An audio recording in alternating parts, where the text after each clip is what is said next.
JT and Aaron, as always, boys in the house. And it's good to be back, buddy, here in 2024. How are you? I know, I'm good. Now, what does this symbol mean to you? Just a 2 is like rock on. If you do this, it's like Jimmy Snuka. Right. And if you do this, it's I love you, right? Or yeah. Yeah. I guess that's more Jimmy Snuka. This is more Wolfpack. That's Jimmy Snuka. And this is Rip, right?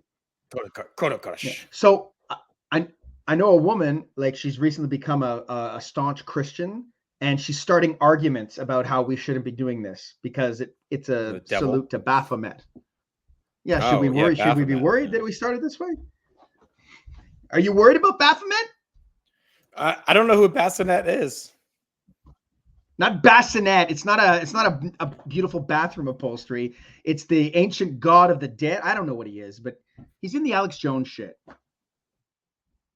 Wow, this is shit. This all right, I hope you missed this nonsense.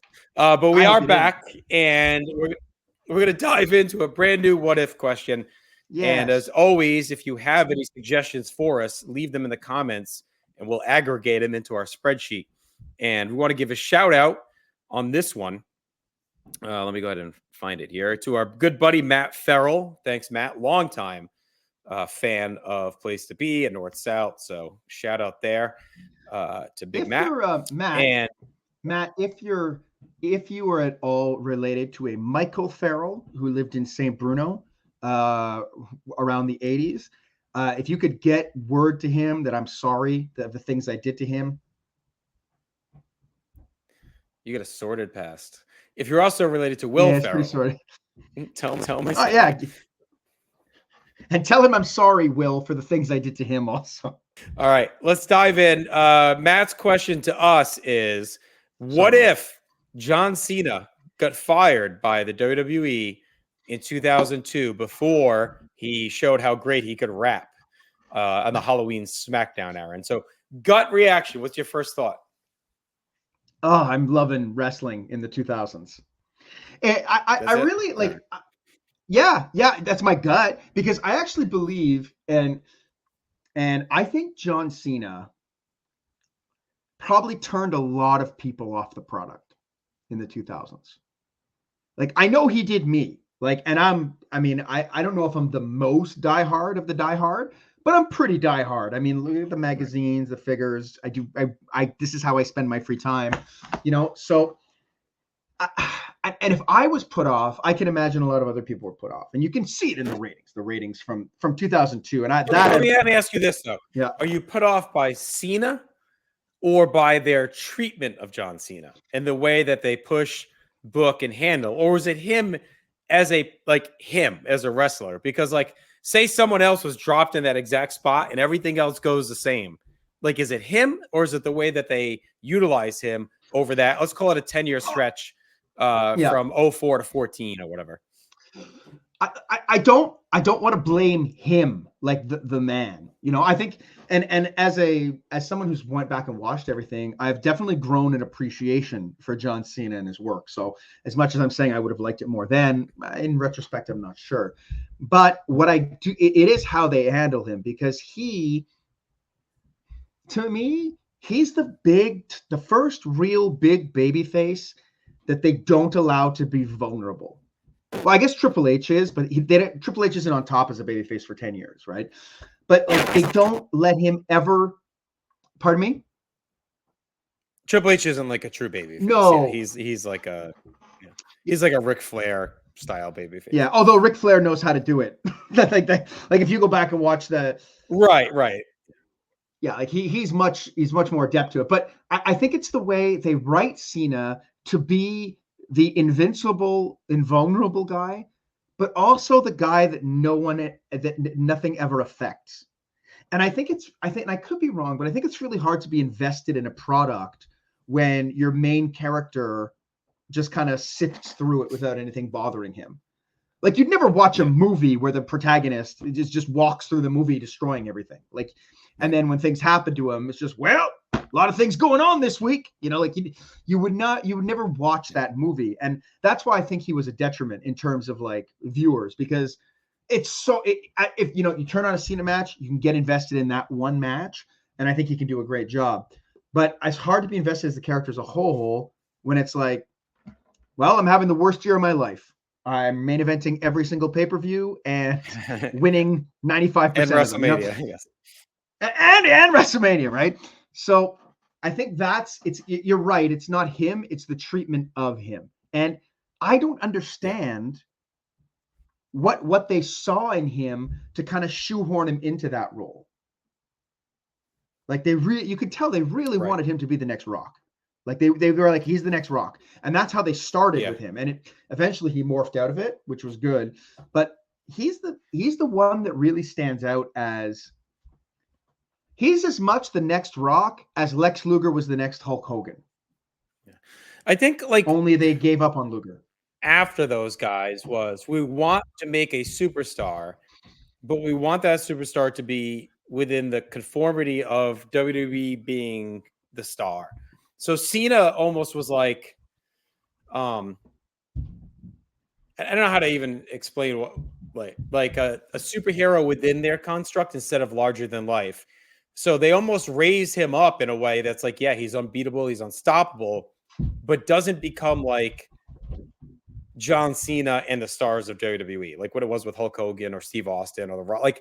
Like did Rock leaving, and then Brock leaving right on top of him after they got behind him as the youngest champion and everything else. Like Cena was willing to play ball, and it seemed like maybe they panicked a bit and just were like, I could see that argument. I could definitely see that argument. But they didn't achieve it because as long as he's there, he's looked at as so far cut above everybody else that and he's in every main event. Yeah, he is, but he loses a lot more than the other stars. Like even though he would win in the end, but to your point, his losses don't affect him, but he still lost more than any major star.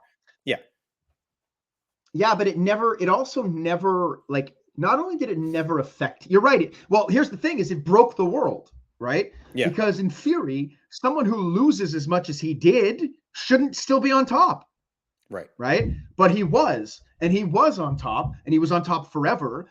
And look, I'm sure I've made this argument before, but Roman Reigns has the time that he has because of John Cena, because of 10 years of the fans being like, please somebody else or turn him heel, and begging and begging and begging. And then when he was about to go off, everyone was excited. Okay, we're going to get the next guy. We really like Punk. We really like Daniel Bryan.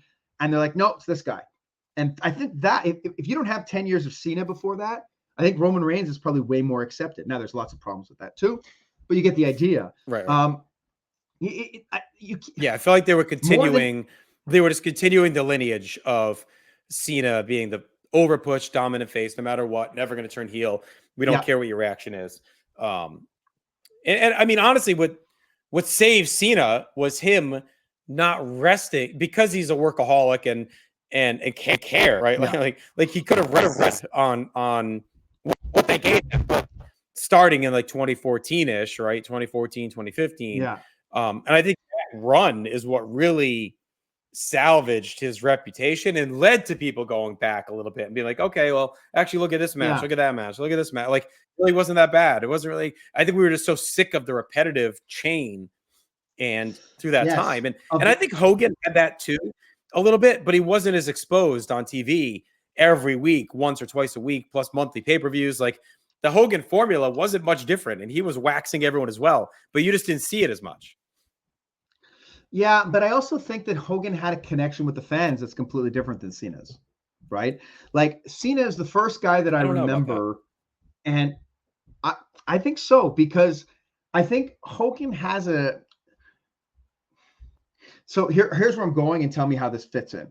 So Cena feels like the first guy in a long time who's at the top of the company, but he's not the best at anything.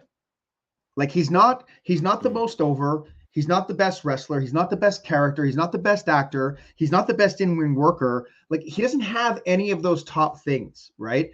And like Hogan, his charisma is insane. Like it's when you go back and watch his stuff, like even the house shows from the early 80s, like the reaction that he generates just being there is nothing like Cena. Like it's so far above, and that connection is so clean with the audience that, and Cena just doesn't have it. So I think that's part of it, is that, yeah, he's booked as a monster. Yes, he's this. Yes, he's that. But you're looking at a roster full of guys where there's guys that are better than him. Like when he becomes a main eventer, there's now this is the least of the but you got Angle in the company. You've got Jericho. You've got Eddie.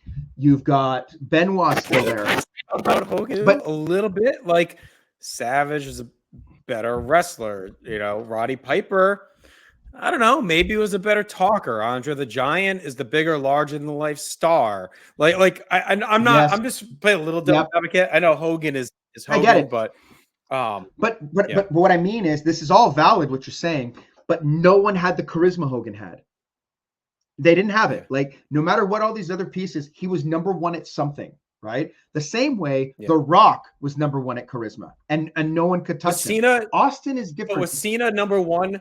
Was Cena number one with connection to kids? Like, I'm trying to think of a way to put this that makes sense. Like maybe the Make-A-Wish face of the company out in the public, like that's what he was number one. I think the Miz was like close, but like any appearance, any Nick Awards, any hospital, any kids event, and the connection and his aura was there. I think that's what he brought to the table during that stretch. And because he was so clean and clean cut is what they liked about it. Like this guy is all in, like he's non-problematic. I'm sure he had problems. Yeah. Non-problematic. He loves doing the stuff with the kids, and this is what I was trying to get at before.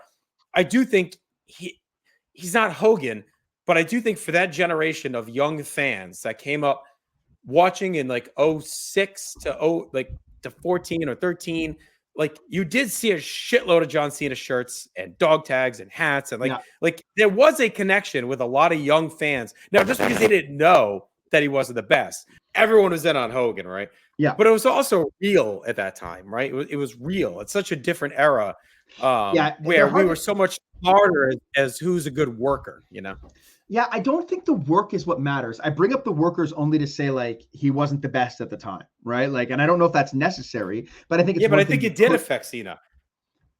I think it did affect Cena because I think by that time, most of the fans, I think a lot of the fans that, so if we have the cap on Hogan, right? If we say that Hogan with the kids and Cena with the kids is just as over, right? Let's call it that.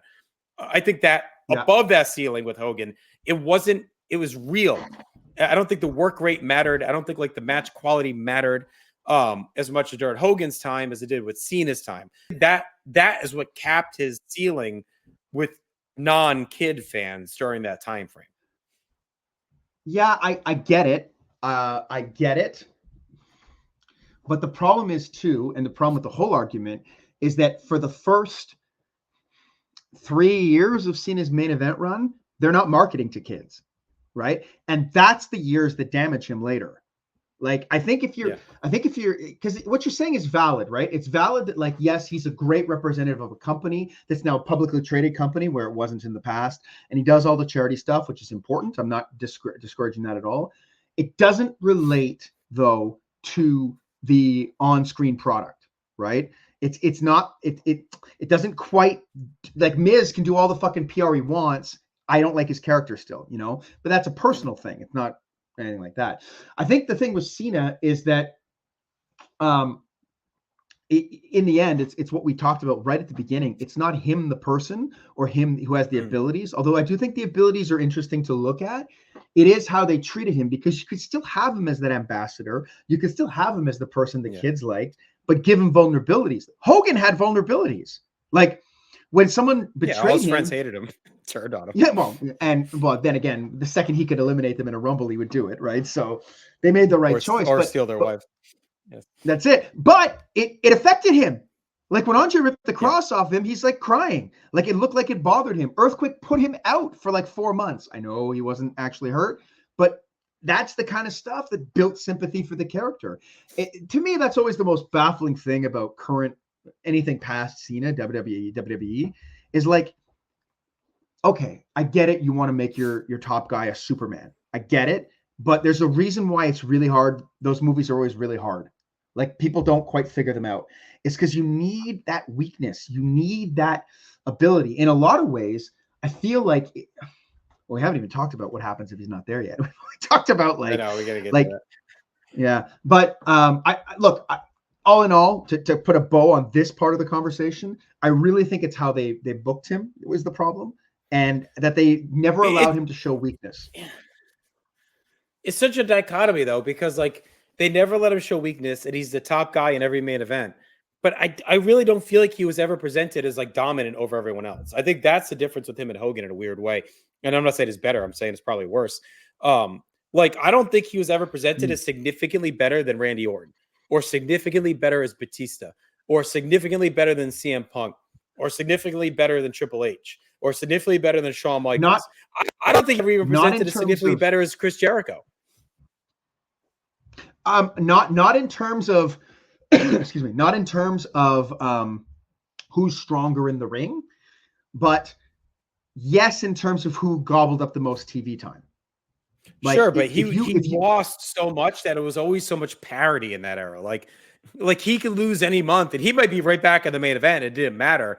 But like, it wasn't like you can count on a hand how many times Hogan lost in his WWF career, right? Like, you could sit here right now, if I give you 5 minutes and said, name me every pinfall that Hulk Hogan suffered. You could probably tell me Macho Man. You could tell me Andre the Giant. You could tell me Ultimate Warrior, right? Like, you could do those things off the top of your head. Probably even Stone Cold a little bit. Like, you could probably get through his big years and count the losses. Harder, right? But Cena, you can't, because they're innumerable. No, but the flip side too is that all of those guys you mentioned, their programs just meant more.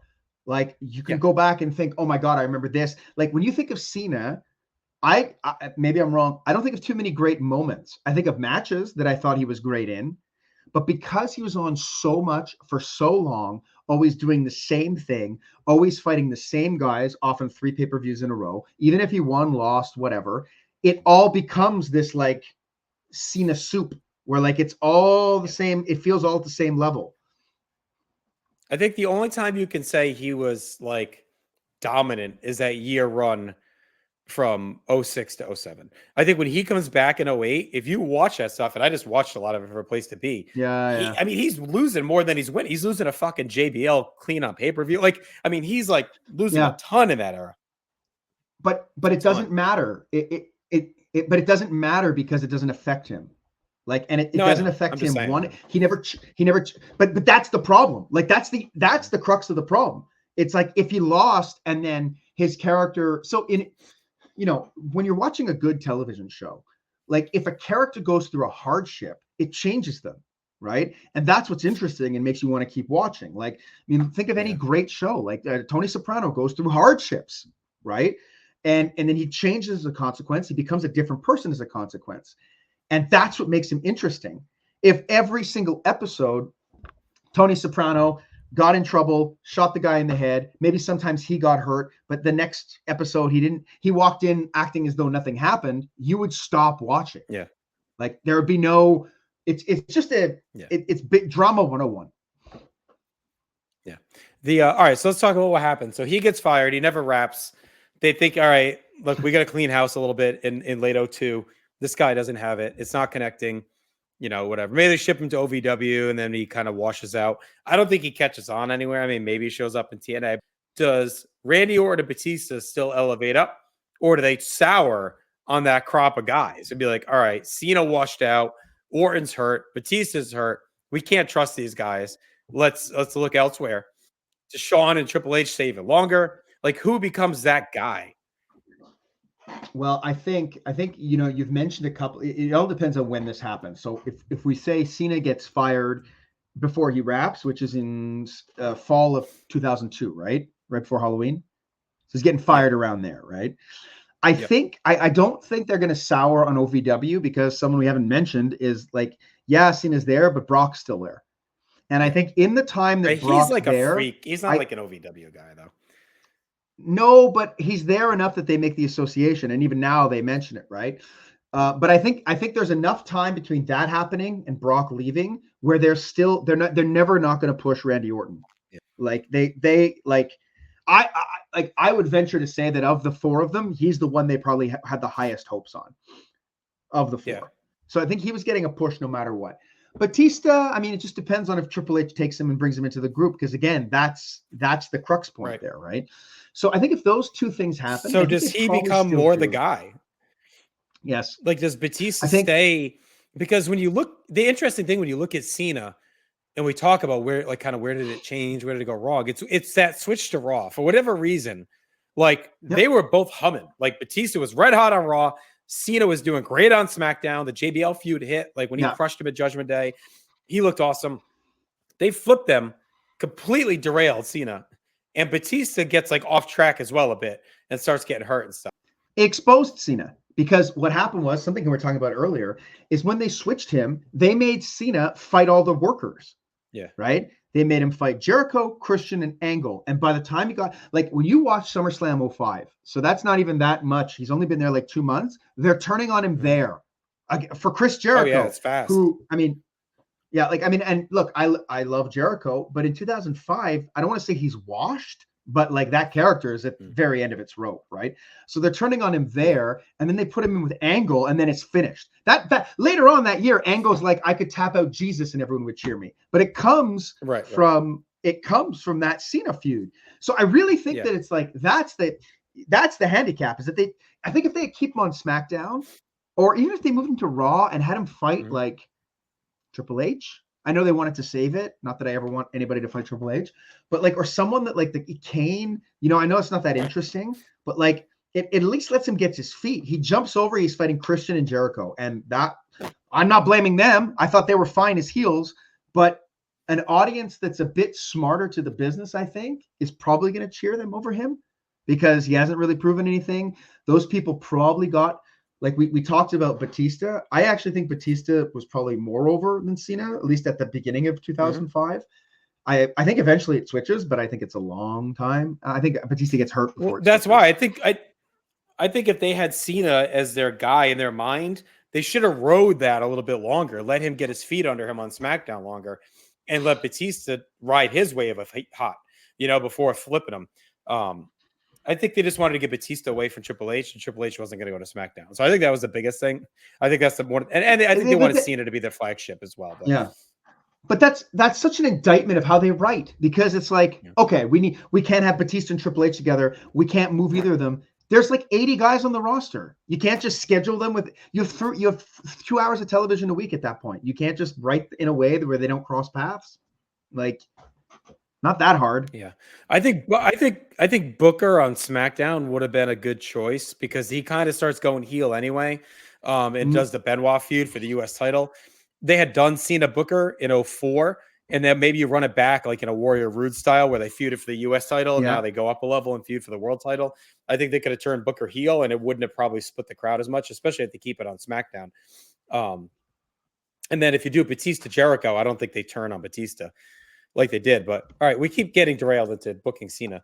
So if he's gone, let's say Batista's the guy. I mean, is he the guy? Like, does anyone else ascend at all? Because we're looking at like a 10-year stretch. Batista leaves in 2010. There's still a gap. Cena's the guy at least until 2014. I think that like where the damage is really done is the main eventers that they like the main event clash that never happened for whatever reason. And that's the like Carlito, MVP, John Morrison, like anybody, Umaga, anybody in that little Mr. Kennedy, although I didn't really like him, but you get the idea. Anybody in that little Kennedy. Anybody in that little sphere didn't get a chance to move up. And I don't want to say it's all John Cena's fault, but a lot of it is like because he took up so much space, right? So yeah, like it's like when Batista goes down in, when is it? 07? It's early. I mean, like 06. It's 06. Yeah. Yeah, and that's when they go to RVD finally, right? So even though he's on Raw, but I think those are the ones that suffer. It's that forgotten generation of guys who there should have been a main eventer of Kofi Kingston, Dolph Ziggler, like someone should have broken through there, and no one ever could. Do they try and give Edge a chance as a face more? Like maybe they try and make him more the guy. I mean, I know it took the heel turn and elitist stuff to get him over, really, but does he become more of the guy? I think Kennedy's an interesting one. He just kept getting hurt too, because I think if you're looking for a replacement who could talk and like had like a gregarious personality, like I think Kennedy is the guy, and I don't think his work rate is that far off from Cena at that point. I don't know, maybe like a John Morrison too. I think you have to look at a world where Batista doesn't bang his girlfriend and everyone loses respect for him. So maybe they stay separate on separate shows. I think that him just as much as anything, but right. It's so ridiculous that that's a reason why someone doesn't get fucking booked. Who gives a shit if he's a cuck? Like, I'm trying to think of who's on SmackDown like that, like could have like given like Cena a run, you know, like because as you get into 06, you get Lashley that shows up. That might be interesting, but he's a face. But Lashley's a good one. Yeah, Lashley's a good one. Like, does he stick around longer and not, you know, hightail it out of there because he feels like, you know, he's capped or whatever? I mean, he that's a good one. The other thing they could have done in 05 is given Cena Orton. I know we get it a lot, but I don't think the crowd would have cheered Orton over Cena. No. Well, he's in the Taker feud, but you could have aborted that and go to Cena Orton for sure. Yeah. He's hurt though. I think he doesn't come back till almost August. But yeah, you could have had him ready for SummerSlam. Out on Christian anyway. Like, was it too little, too late for him at that point? Yeah, Christian was one of those guys that needed to go and prove himself elsewhere, I think, for them to take him seriously. And even then, like, it's so hard to look at Christian because, like, I think the work that Christian's doing now in EAW is like so strong. Like the character, he's just got it now. And so it's hard to look back at Captain Charisma and view Captain Charisma as a main eventer as a consequence. I don't know if that makes sense to you. Yeah. It's almost like looking back and saying like, well, Stunning. It's almost like looking back and saying, well, Stunning Steve Austin is not a main eventer, you know, like because he isn't, but Stone Cold is. Because if there's no Cena, Brock is leaving anyway. Because Cena's not even there yet when he leaves. Like he's ascending still. He's not to that point. So if you're looking at, you know, because they didn't think Cena was that guy until sometime in late 04, really. So like that's when you have to start looking at the option. Yeah, 100%. Like, and allow me to say one other thing. Like, make no mistake about it. The fans chose John Cena. Like, he was they chose Cena and Batista. So it's not like he was rubber stamped by the company right away. Like, he actually did have an organic build. I liked his build. There's nothing wrong with that. It's everything that comes after. Do they give another shot to Benoit? I think probably not, because I really think they viewed Benoit as like here, just fucking take it. It's like, because as soon as he wins that belt, he's fighting Kane. The real main event is the Hell in the Cell. Like, so I don't think that. Eddie, maybe, but again, if they put Cena against Eddie, he'll die. That's not the right word, but Cena will not do well with the crowd. It'll be the same problems with Angle. Yeah, but I mean, Cena's gone anyway, so like we're talking about a world where Eddie. Does Eddie? You know what I'm saying? Yeah, maybe, but he was pretty independent. He's going to self-destruct anyway. Yeah, I mean, he was anyway. Yeah, I look. I think that they, you know, we talked about him, but I think they probably run Batista as long as they can, and then they run hard on Lashley. I think Lashley's the one that ends up probably benefiting the most. Lashley with the power, look, style. Yeah. I think Batista. I think Batista's probably the guy, but he's injury prone. Orton, maybe, but he's got the immaturity stuff for a while too. Like, do they really get behind him when he's like causing all the problems he's causing backstage with the getting caught with the weed, shit in the bag, bullying the guys backstage, bullying the women? Like, like he had a lot of problems for a long time. Like he doesn't really straighten his shit out until like 2010, 2011. So, I don't know. We mentioned it earlier. I think Michaels gets a title run in there. Yeah. Yeah. I think the title is potatoes more. Yeah. Or he becomes a bit of a long-term champion because they can always count on him, right? During that era. Sorry, Marcus, but that's just how it is. Maybe there's some mix in there, but who knows? Or maybe there's someone I'm not even thinking of. Do they make a play for like AJ Styles or something? You know, like out of TNA. Do they try and get a little bit more? Yes. I know we laughed, but like, look, right. We laughed, but he was fucking over. Yeah.